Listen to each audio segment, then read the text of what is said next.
So what if I told you that the entire foundation of modern democracy, this idea of a rational, informed voter making careful, calculated decisions, what if it's all basically a myth? It's a huge question, a provocative one. Right. The logical citizen we sort of hold up as the ideal is? Mm. Well, maybe just an Enlightenment fantasy. And that is precisely the core tension behind the book we are getting into today. The claim is pretty radical.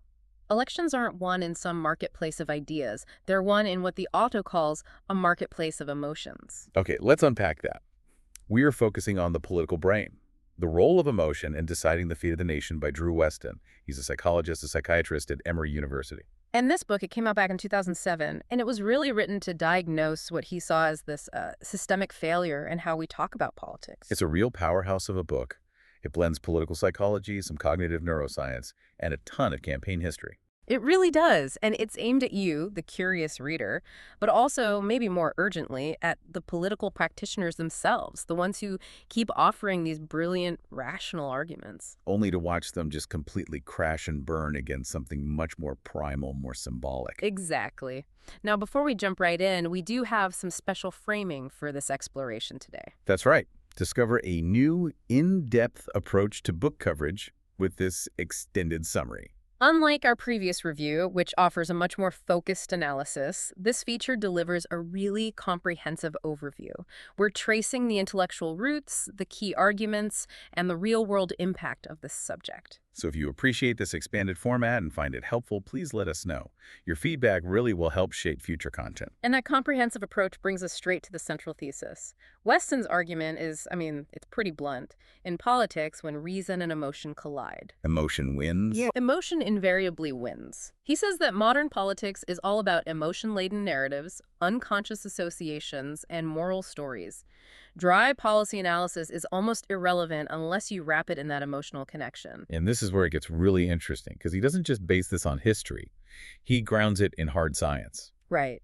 And for our analysis, you are experiencing a unique two-host AI conversation powered by Google's Notebook LM for deeper, more dynamic book analysis. It starts by just tearing down the textbook definition of a voter. The idea that we are rational utility maximizers, dispassionately calculating costs and benefits. That's just not how it works. The book establishes that we primarily use what he calls effective shortcuts, partisan filters. So when we get new political information, our brains do a kind of emotional triage first. Exactly. Does this feel right? Does this information validate my identity? If the answer is yes, we embrace it. If it contradicts our worldview, the filter just discounts it. It feels wrong or threatening. So the brain's first instinct isn't to analyze the new data, it's to defend its existing position.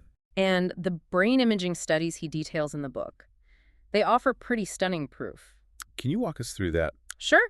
He recounted studies of committed partisans. They were shown contradictory statements from their preferred candidate, something that made them look hypocritical. Okay, so creating that cognitive dissonance. Right. And the neural activity was just astonishing. When faced with that challenging information, the parts of the brain tied to raw emotion and conflict, they just lit up. So the brain wasn't looking for a logical error, it was trying to resolve a feeling. It was working overtime to eliminate that discomfort. And the second the person found a face-saving rationalization for their candidate, the brain delivered a measurable hit of reward. Like a drug. Like a drug, a literal neurochemical payout for maintaining party loyalty over factual accuracy. Wow. It demolishes the idea that persuasion is about giving someone more facts for their spreadsheet. It's about calming their psychological distress. That's the diagnosis. But then Westen connects it to something much deeper, much older, our evolutionary past. He writes a lot about the evolution of the passionate brain. Arguing this isn't some modern bug in the system, it's an inherited feature, a survival mechanism. Precisely. In ancestral environments, you had to make quick, effect-driven judgments. Who's in my tribe? Who's a threat? That was way more critical for survival than some complex analysis. Tribal loyalty, threat detection. Those systems kept you alive. And Westen argues those ancient systems still guide how we respond to modern political cues about security, fairness, and leadership. We're basically looking at the political landscape as if it were the savannah. Looking for the strongest protector, the most reliable tribe. So if that's the underlying wiring, how does he see this playing out in actual American campaigns? Well, the book basically uses post-World War II American politics as its laboratory. It goes through presidential contests from the 60s all the way up to the early 2000s. So we're talking about figures like Johnson, Nixon, Reagan, the Bushes, the Clintons. All of them. And when you trace that history, a very clear pattern emerges. A huge strategic and emotional clash between the two parties that just repeats itself. What's the pattern? Westen paints a really consistent picture. The Republican Party has historically been extremely adept at moral storytelling, symbolic appeals. Their messaging often taps directly into those primal systems we just talked about. Security, moral outrage, loyalty, strength. Exactly. While their opponents, the Democratic Party, he argues, reportedly default to policy detail, technocratic language, Leaning on that Enlightenment ideal of the rational voter. which is the losing strategy, according to the thesis, when it collides head-on with pure emotion. And he gives specific examples of this, right? These illustrative failures. Oh, absolutely. Candidates like Adlai Stevenson, Michael Dukakis, Al Gore, John Kerry, they're all highlighted as leaning way too heavily on rational argument, especially in these critical emotional moments. The Dukakis example is, well, it's almost painful to read about. It is. The book recounts that moment in the debate when he was asked if he'd support the death penalty if his own wife were raped and murdered. And instead of showing this visceral human outrage, which is what the moment demanded, Right. he gave a measured, policy-focused answer. A catastrophically flat answer. It completely failed the emotional test. He didn't project that he understood, let alone shared, the public's pain and outrage. And he brings up Al Gore's struggles in 2002, with authenticity, with connecting his incredibly detailed policies to some kind of relatable story. Right, and then you contrast that with what he calls the Republican illustrative successes. Campaigns that they understood the assignment. Employing potent symbols and moral language. Think of Ronald Reagan or either of the Bushes. The book analyzes these really specific, emotionally charged moments, the law and order rhetoric that taps into fear, or framing tax cuts not as fiscal policy but as tax relief. That distinction right there, relief versus policy, that feels central to his argument. It's fundamental. Tax policy is bloodless. It's procedural. It requires study. But tax relief, that taps into a feeling, a personal burden being lifted. It's a moral story about liberty and struggle. And that kind of framing bypasses the analytical brain completely. It goes straight for the passionate brain. That's the whole game. At the midpoint of exploring books like The Political Brain, Mindful Moments, our YouTube channel, offers AI book analysis, summaries, and critiques that invite reflection and rational thought. This resource is also valuable for aspiring authors. So if history shows that rational policy arguments often lose, the next question is, what does Westen recommend?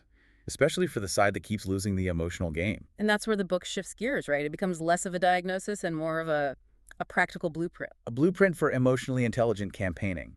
This is where he introduces the idea of the emotions behind the curtain. Meaning that the best strategists are crafting narratives to activate specific emotional networks. Pride, hope, anger, fear, the fundamental drivers. The less successful campaigns just hand you a numbered list of issues. And then he explains how these individual feelings scale up into electoral outcomes. He calls it trickle-up politics. Yes, and it's not just about one ad or one speech. It's the cumulative effect. Years of repeated emotional framing around issues like crime or big government build these durable mental networks. So once that network is built, it's like a permanent lens. It is. It filters everything else. He uses the example of liberal being linked to tax and spend. That emotional tag gets cemented in the public mind over decades, and it persists even when the facts on the ground change. You're not fighting a policy position anymore. You're fighting a deep-seated emotional association. And the blueprint chapters walk you right through how to fight these battles by engaging those emotional networks directly. He has chapters on aborting ambivalence, gunning for common ground, racial consciousness and unconsciousness. And death and taxes. Right. And in that tax chapter, for instance, he argues that the messaging has to move away from talking about marginal rates and budget reconciliation. A bloodless procedural language again. And instead tap into moral outrage. You have to frame economic inequality as a moral failing, driven by lobbyists and special interests who rig the system. So if you couch it in complex terms about loopholes, it just falls flat. It doesn't trigger that sense of fairness being violated. Precisely. Westen constantly puts the tepid language often used by rationalist campaigns right next to these emotionally compelling alternatives he's designed. He's basically saying you have to tell a moral story, not just share a white paper. So what does all this mean for that ideal we started with, the rational citizen? I think the book is a powerful confrontation. It pits those beautiful Enlightenment ideals against the empirical reality of our psychological wiring. And he's not advocating for dishonesty, is he? Not at all. He's arguing that political messaging has to mobilize deeply held values, fairness, security, belonging, right alongside factual accuracy. You can't sacrifice integrity, but you have to acknowledge how the brain actually works. Yeah, it certainly had a lot of attention when it came out. How did the political world react to this? Oh, it was seen as incredibly provocative, illuminating.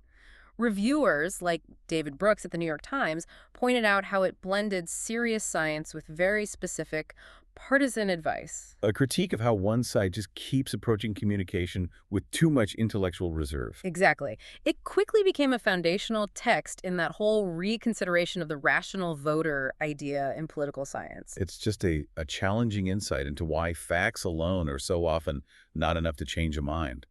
It reminds you that we are emotional creatures who think. Not thinking creatures who happen to feel. And if you want to persuade someone, you have to connect emotionally first, appeal to their values, their identity, because until that happens, the data, the policy analysis, it's all just filtered out as noise. A powerful, powerful analysis. This has been a fascinating and intellectually demanding summary of a truly powerful book. Click a link on screen for the in-depth book critique, then subscribe, share, purchase via the link if you wish, and keep thinking rationally. See the many genre-based book podcasts at Mindful Moments. Subscribe and nourish your mind on the go.